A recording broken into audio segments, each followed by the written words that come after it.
C ജോർജിനെതിരെ പരാതി കൊടുത്തു എന്നൊക്കെയുള്ളത്. ഞാൻ ആർക്കുമെതിരെ ഒരു പരാതിയും പറഞ്ഞിട്ടില്ല. മാത്രമല്ല അദ്ദേഹത്തിനെതിരെ പരാതി പറയേണ്ട കാര്യം എനിക്കില്ലല്ലോ. അദ്ദേഹത്തിൻ്റെ സ്വഭാവം നിങ്ങൾക്കൊക്കെ അറിയാവുന്നതാണ്, എങ്ങനെയാണ് വർത്തമാനം പറയുന്നത്.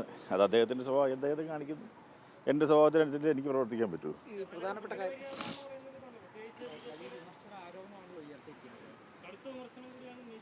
അല്ല, കടുത്ത വിമർശനം തന്നെയാണ്. പക്ഷേ അതിനെക്കുറിച്ച് ഞാൻ സംസ്ഥാനം സംസാരിക്കുന്ന അല്ലാതെ കേന്ദ്രത്തിൽ സംസാരിച്ച കാര്യമില്ല. അദ്ദേഹം ഒരു BJP-യിൽ പുതിയതായി ജോയിൻ ചെയ്ത ഒരു സംസ്ഥാനത്തിലുള്ള ചെറിയൊരു നേതാവല്ലേ. അപ്പോൾ അദ്ദേഹത്തെ അവിടെ സംസാരിക്കുക എന്നുള്ളതല്ലാതെ കേന്ദ്രത്തിൽ വന്ന് ഞാൻ സംസാരിക്കുന്നത് ശരിയല്ലല്ലോ.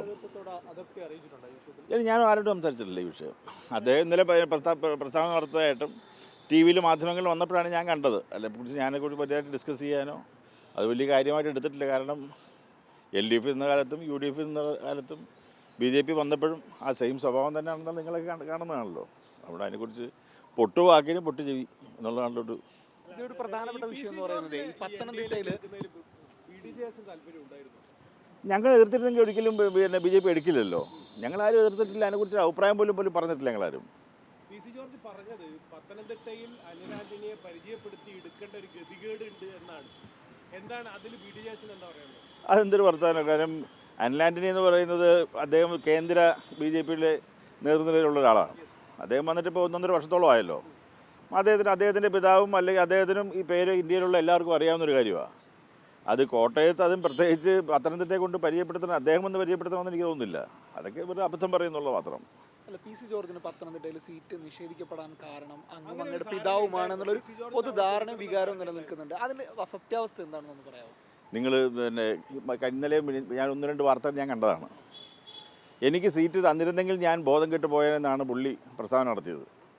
ഈ ബോധം കെട്ട് പോകുന്നൊരാൾക്ക് സീറ്റ് കിട്ടിയാൽ ബോധം കെട്ട് പോകുമെന്ന് അദ്ദേഹം തന്നെ പ്രസ്താവന നടത്തി. നിങ്ങൾ കണ്ടവരാ നിങ്ങളെല്ലാവരും.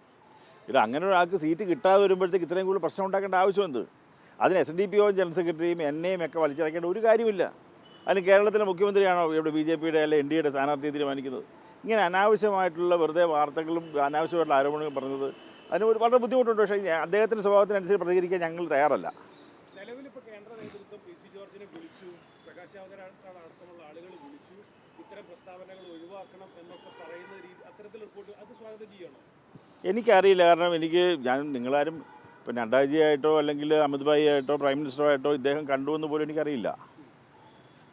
അവരാരെങ്കിലും അദ്ദേഹത്തിനോട് അങ്ങനെ വിളിച്ച് പറയാൻ വേണ്ടി പരിചയമുണ്ടോയെന്ന് എനിക്ക് തോന്നുന്നില്ല. കാരണം അങ്ങനെ ഉണ്ടെങ്കിൽ നിങ്ങളൊക്കെ അറിയേണ്ടതല്ലേ. കാര്യം അങ്ങനെ ആരെങ്കിലും വിളിച്ചെന്ന് എനിക്കറിയില്ല. PC ജോർജ് പറഞ്ഞ ഒരു കാര്യം എന്ന് പറയുന്നത് NSS നേതൃത്വം അടക്കമുള്ള ആളുകൾക്ക് ഞാൻ മത്സരിക്കണമെന്നായിരുന്നു താല്പര്യം. അപ്പോൾ അത്തരത്തിൽ ആ സാമുദായിക സംഘടനകളുടെ പിന്തുണ PC ജോർജിനുണ്ടോ?